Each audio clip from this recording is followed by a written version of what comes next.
Love blinds. At least, that's what I once believed. Marriage wrapped me in a warm illusion, making me think Olivia and I were untouchable. Then one evening shattered that belief. The night started like any other. Exhaustion weighed on my shoulders as I pulled into the driveway, my briefcase feeling heavier than usual. A brutal 12-hour shift at the firm had left me drained, craving nothing more than a shower and a stiff drink. But as I stepped out of my work-issued rental, something strange caught my eye. My Audi wasn't parked in its usual spot. Olivia rarely touched my car. She preferred her Mercedes, claiming it fit her style better. So why was my Audi missing? A dull ache settled in my chest, but I brushed the thought aside. Maybe she had an errand to run, or Claire, her best friend, needed a ride. It wasn't unusual for Olivia to do favors for the people she cared about. Still, something gnawed at me. Stepping inside, I found her curled up on the couch, a glass of red wine in hand, her slender fingers wrapped delicately around the stem. The dim glow of the television flickered across her face, highlighting the sharp angles of her cheekbones, the pout of her lips. She glanced up, her eyes locking onto mine with a softness that felt off. "You're home late," she murmured, swirling the wine absent-mindedly. "Yeah," I said, setting my briefcase down. "Long day." She stretched lazily, her silk robe parting just enough to reveal the smooth curve of her thigh. Normally, the sight would stir something inside me, but tonight, unease overpowered desire. "Where's my car?" I asked. A pause. Subtle, but noticeable. "I took it for a drive," she said, voice light airy. "Needed some fresh air." Her gaze darted away for the briefest moment. A pit formed in my stomach, though I forced a smile. "Everything okay?" "Of course," she said quickly, setting the glass down. "Why wouldn't it be?" "Lies." My gut screamed at me, but I nodded. Pushing too hard would make me seem paranoid. And paranoia could be dangerous. I stepped into the bathroom, turning on the sink, splashing cold water on my face. My reflection stared back, tired eyes, furrowed brows, a man at war with his own suspicions. Then I noticed something else. A scent lingered on my shirt. Faint but distinct. It wasn't Olivia's perfume. Hers was floral, light. This was muskier. Masculine. I swallowed hard, inhaling deeply. Maybe I was overthinking. Maybe I was exhausted. Or maybe my wife was keeping secrets. That night, I lay beside her in bed, listening to the rhythmic rise and fall of her breath, my own mind racing. The woman I loved, the woman I trusted, was she hiding something from me? Sleep never came. Only doubt. And the haunting feeling that this was just the beginning. Morning arrived, but the uneasy feeling from the night before still clung to me like a shadow.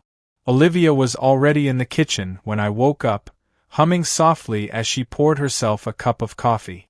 She looked radiant, her silky robe barely clinging to her frame, her hair falling in soft waves around her shoulders. "Morning, babe," she greeted, flashing a sleepy smile. "Morning," I replied, forcing a smile of my own. I watched her carefully, searching for something, anything, that might confirm or dismiss my suspicions. She moved around the kitchen with ease, sipping her coffee, scrolling through her phone, acting as if nothing had changed. Maybe I was imagining things. Maybe the exhaustion was getting to me. Or maybe she was just good at pretending. As Olivia left for work, blowing me a quick kiss before stepping out, I grabbed my spare set of keys and headed for the driveway. My Audi was back, parked exactly where it should be. A knot tightened in my stomach. Sliding into the driver's seat, I inhaled deeply, expecting the familiar scent of leather and my usual cologne. But something was different. A faint trace of perfume lingered in the air, not Olivia's. Something richer, heavier. My pulse quickened. I scanned the interior, searching for anything out of place. At first, everything seemed normal. The seats were positioned the same, the radio tuned to my usual station. But then, my eyes landed on the steering wheel. A smudge. Faint, almost unnoticeable. Red. Lipstick. A cold sensation crawled up my spine. Olivia never wore red lipstick.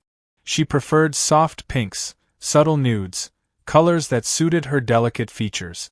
This shade was bold, daring, completely out of character. My hands clenched into fists.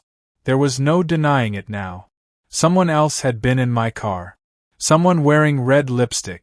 My mind raced with possibilities, each one worse than the last. Olivia had taken my car. She had hesitated when I asked her about it. She had smelled different when I came home. Was I being played for a fool? Shoving open the door, I stepped back, taking in the car with fresh eyes. It wasn't just a vehicle anymore. It was evidence. A crime scene. Proof of something I wasn't ready to admit. I slammed the door shut and walked back inside, gripping my coffee mug so tightly I thought it might shatter. I had two choices. Confront Olivia. Demand answers. Or wait. Watch. Gather more proof. My gut told me to wait. So that's exactly what I did. And it wasn't long before the truth revealed itself in the worst way imaginable. Patience was never my strongest virtue, but in this case, I forced myself to master it. Rushing in without solid proof would only give Olivia room to twist the truth, to turn the blame on me. No, I needed undeniable evidence. The next evening, I made a move. Instead of taking my car to work, I left it parked and caught a ride with a coworker. Olivia assumed I had taken it as usual, but little did she know, I had left a small voice-activated recorder under the driver's seat. When I returned that night, my Audi was gone again. I didn't text, didn't call. Instead, I waited. Hours passed, my stomach twisting with every tick of the clock. At 11:42 p.m., headlights illuminated the driveway. My car eased into its spot. I stood by the window, watching as Olivia stepped out. She adjusted her dress, smoothed her hair, and checked her reflection in the side mirror. She looked disheveled. My breath came slow and measured as I walked to the garage. I waited, listening to the shuffle of her heels against the wooden floor. "Hey, babe," she called, her voice casual, like she hadn't just disappeared for hours. "Hey," I replied, keeping my tone neutral. She walked into the living room, kicking off her heels with a sigh. "Long day," she murmured, stretching her arms above her head. I forced a nod, playing along. "Where'd you go?" "Just out with Claire," she said easily. "Had a little wine, nothing crazy." Claire. Right. The ever-convenient alibi. I said nothing, only smiled. Olivia took that as a sign that she was in the clear. She leaned in, pressing a quick kiss to my cheek before heading upstairs. I stayed behind. Hands clenched at my sides, jaw tight. Then, without a sound, I retrieved the recorder. Sitting in the silent living room, I played the audio. At first, there was nothing but the faint hum of the engine. Then, voices. Hers. And his. A deep, masculine chuckle, laced with a smug confidence that made my blood boil. "Babe, we can't keep using his car," Olivia's voice whispered. "Relax," the man replied smoothly. "He won't know." A giggle. The sound of a kiss. Then, something worse. The sound of the seat shifting. Clothes rustling. Heavy breathing. I stopped the tape, fingers trembling. There it was. The confirmation I had been dreading. She had been sleeping with another man. In my car. My vision blurred with rage, but I kept myself in check. Bursting upstairs, screaming, demanding answers. That wasn't justice.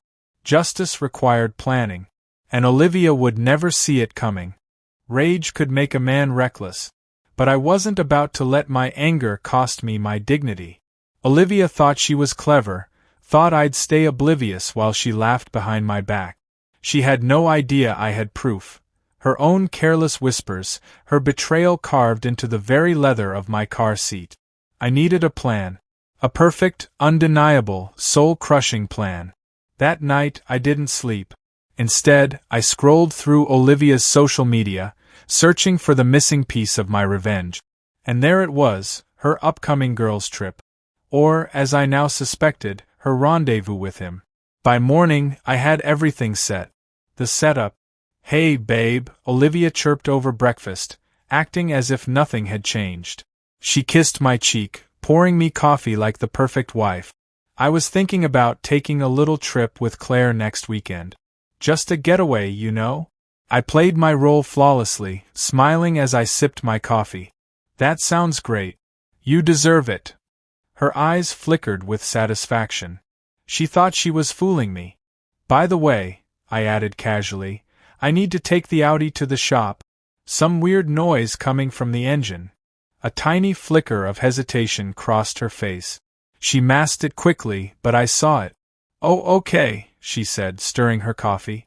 Hope it's nothing major. She was worried. I knew why. And I was about to use that fear against her. The execution. While Olivia packed for her girls' trip, I was making my own arrangements. The voice recording had been transferred to a flash drive. A second copy was uploaded to a cloud storage account under a fake name, just in case she tried anything drastic. Then, the final touch, an anonymous envelope addressed to her parents. Inside, a USB with the recording plus a note. You raised a cheater. Thought you should know. By Friday, Olivia kissed me goodbye at the door, wearing her best poker face. I'll text you when I get there. I smiled. Have fun. She had no idea what was waiting for her. The aftermath. Saturday morning, everything unraveled. It started with Olivia's panicked call. Baby, she said, her voice frantic. Something's wrong. My parents, my dad won't even speak to me, and my mom, she's crying. What's going on? I remained silent.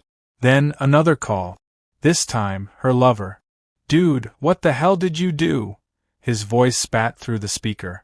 She's losing her mind. She just found out her dad disowned her. I hung up. Then, I blocked them both. The sweet taste of revenge. By Sunday, Olivia came home. She stormed in, red-faced, shaking. You, her voice cracked. You ruined my life. I leaned back on the couch, arms folded. No, Olivia. You ruined your own life. Tears welled in her eyes, but I felt nothing. Not pity. Not sadness. Just relief. She swallowed hard. Can we talk? I stood, grabbed my keys, and walked past her. Talk to my lawyer, I said. And with that, I left. She used my car for her fun. I used her lies to destroy her. Game over.